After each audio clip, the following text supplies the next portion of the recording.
So now let's hold our breaths for our next speaker, Mr. Sudhakar Rao. He is the Director Branding of ICFAI Group, and he's going to talk about a very provocative yet pertinent topic, branding challenges in a polarized world. Mr. Rao has been a keynote speaker at several national and international forums and is intrigued by the possibilities that technology is enabling for human civilizations. Mr. Rao, over to you. Good evening to all of you. Thank you very much for that introduction, and a warm good evening to all the participants, speakers, partners, and everybody around the air meet today. This is my third time in BBLF, and I must thank Benedict for having us here again. And we hope to do some good discussions and take home great learnings from this event as well. Today, I'm going to talk about the branding challenges in a polarized world. While the polarized world is throwing up a lot of challenges and it is provocative at times, we need to handle this with a great deal of patience and preparedness. So we can't have equal amount of reaction to a polarized world. We need to have a different kind of reaction in order to cope with it, in order to do a very good job with respect to dealing with the polarized world. So I have a small presentation. I'll breeze through that, and then later I'll catch up with you for questions. And again, while handling all the questions, while handling the presentation slides, we promise that we will deal with a great deal of patience.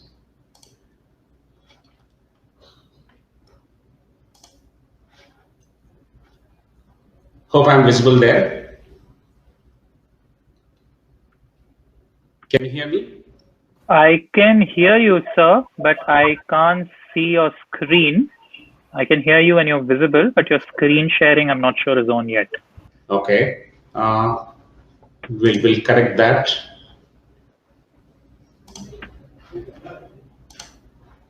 Okay. Noted, sir. We are waiting for it. We got it? Noted. We are not able to see the screen. Probably the one what you tried before during the test. Is that fine? Perfect, sir. I hope I'm there now. Yes.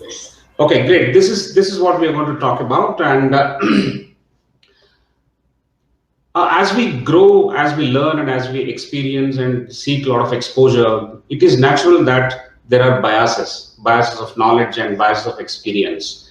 It is pretty natural, and therefore we get stuck up in what is called strong identities, generate differing views from others, and therefore also the behavior is very, very different. This is the byproduct of civilization. So what I'm trying to say is it's pretty natural that we have a polarized world. But then there are extremities when you idolize your hero and try to create some kind of masculinity around it. You tend to see a great deal of positivity with that hero and negativity with others. That is something called toxic positivity, or sometimes fatal optimism as well. Now, anthropologically, if you see, human beings are fundamentally different. They come from various regions, backgrounds, and then they're bound to be different. And therefore, today what we see in any country, including India, is only a melting pot of a variety of those differences taken forward. It is human to be different, and we need to understand that basically. And civilization also means that I being very different will not harm or influence negatively on others' freedoms and others being very different.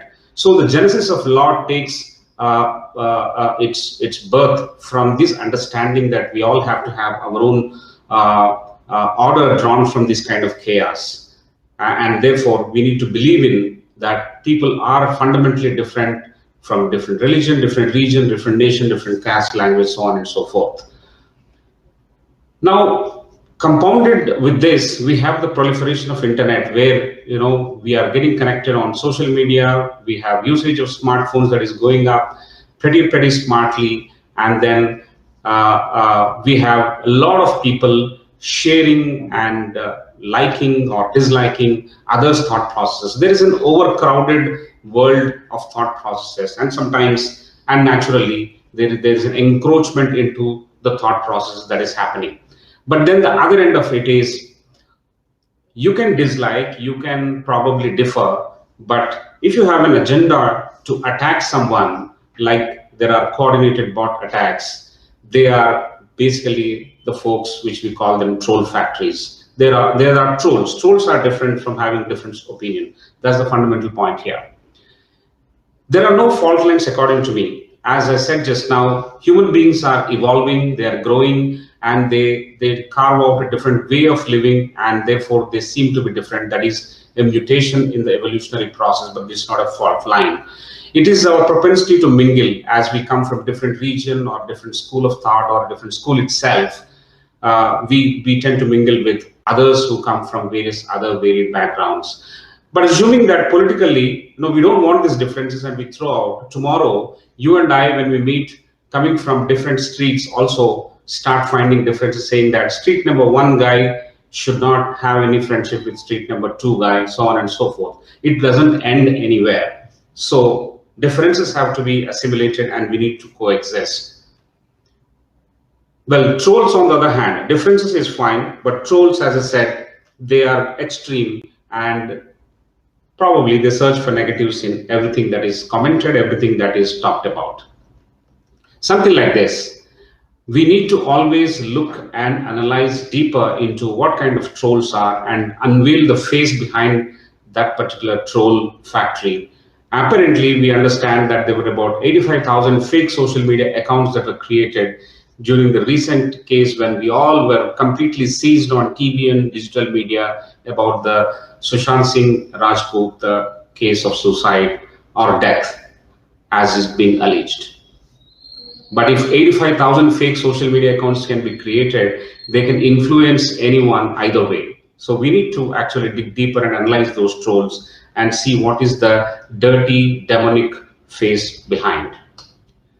Criticism, again, I'm summarizing, criticism is fine, differing response is fine as long as it is reasonable. But if it is unreasonable expression of anger, then it is troll and that needs to be tackled in a different way. We need to put down, express strong ideas against atrocities, domination, oppression and human greed and assault kind of stories. On one hand, everyone has a freedom to talk about anything, but if they are transgressing the lines and committing atrocities, dominating and assaulting others, yes, we need to stop. Troll, yes, in this context, is a fallout of a polarized world. As I said in the beginning, it's an extreme area or extreme quadrant of the polarized world. Now, the Tanishq advertisement that we all talk about, there is actually nothing wrong about the advertisement, as ASCII has given it a clean check in terms of what it is and what it is not. In fact, it is talking about celebration and it is talking about a bride of a different religion and groom of a different religion. That's all. And therefore, it is not actually causing anyone to actually create an offensive situation. It is not repulsive, it is not vulgar, it is not indecent.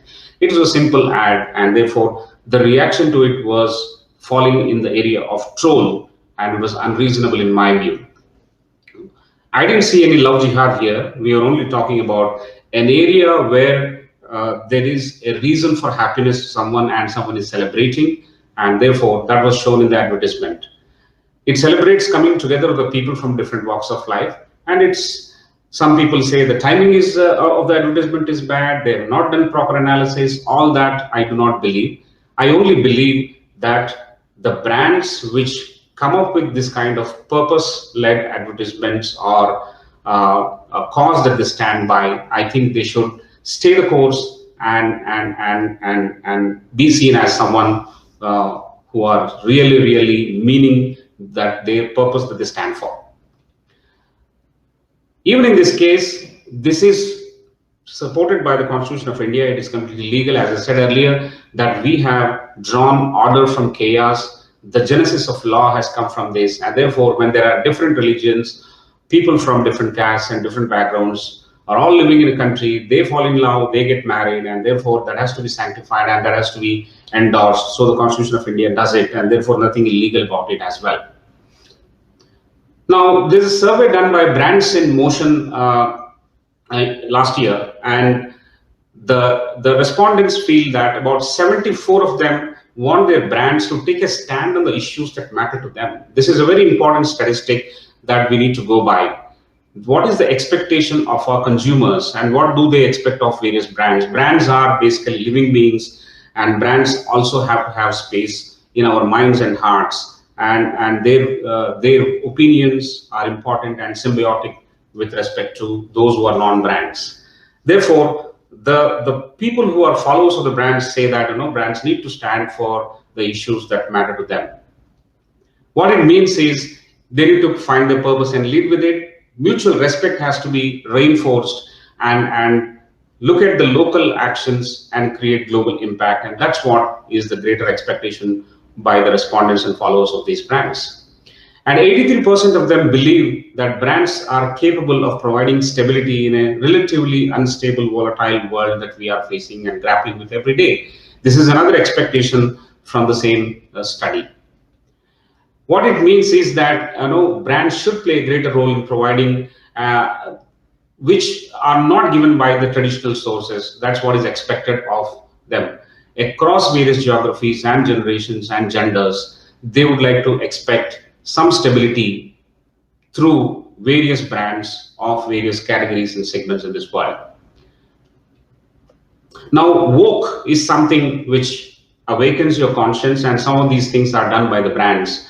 As is expected of them, brands resort to woke advertising and woke, and some of the experts say that India is not just ready for woke. India is never going to tell you with a signboard saying that, hey, I'm now ready, you start woke advertising. That's never going to happen. I think woke is something when you're sleeping, people are going to wake you up, and that is going to be the job of some of the actively thinking brands that are focused on society, that are focused on the followers, and for the larger good of the nation.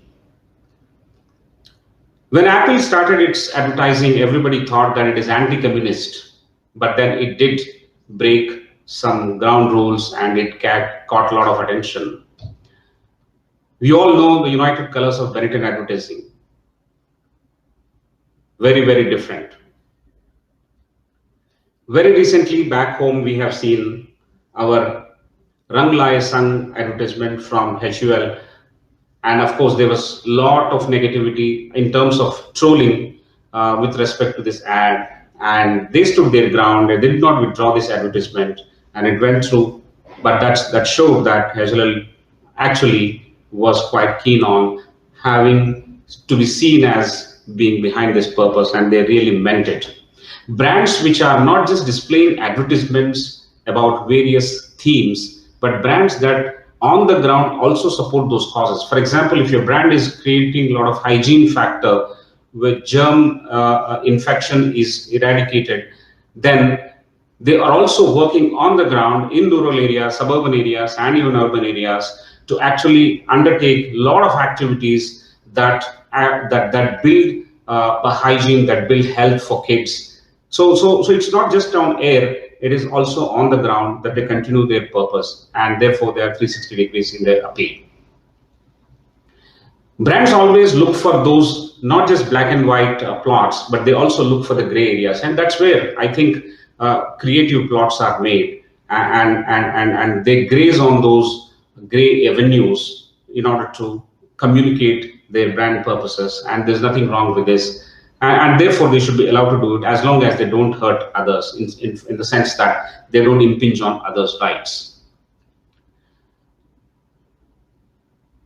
Now, 2018, a legacy in the making. There are 5 important lessons or challenges that we need to face as brands when we deal with these things. Is we need to invest more in people than processes and imagine brands more inside out. We need to influence through our brand saliency. And I think when we stand for a purpose by being unconventional, we still can make money. And of course, we need to build on the past rather than repeating and getting stuck in the past. These are the 5 important aspects that brands who want to build lasting brands, where they move people, not just goods, and that's what they can follow. Businesses, when they invent a big hue and cry and responses, and that's natural. You need to have your creative plot on the gray areas, and then have as many customer segments as possible without hurting others. Whether we like it or not, business can change. It can be a force of change and definitely steps upon the social context of the day. advertising becomes the mouthpiece of those businesses, and there's nothing surprising when they do it. Yes. Now, mistakes are there. When a brand says, I don't serve you because Nagaland is not in our country, is a mistake. We need to pull out and apologize. This side is also extremely important. And then there are brands which say that, repeatedly they stereotype, repeatedly they show women as objects of desire. This also has to stop. This is a reasonable objection in my view. Now, all in all, the root cause for trolls, the root cause for negativity in this polarized world is to straitjacket everything into one nation, one thinking, or one food, one kind of living rigidity. I think that is something which we need to shed, otherwise we will not be able to accommodate others. And therefore, this creation of fault lines, artificial fault lines, will have to be stopped, and not let some of the interested or vested interests to prey on these fault lines, which itself is artificial. Mr. Rao, hi, sorry to interrupt you. So taking that cue, because we just heard the buzzer.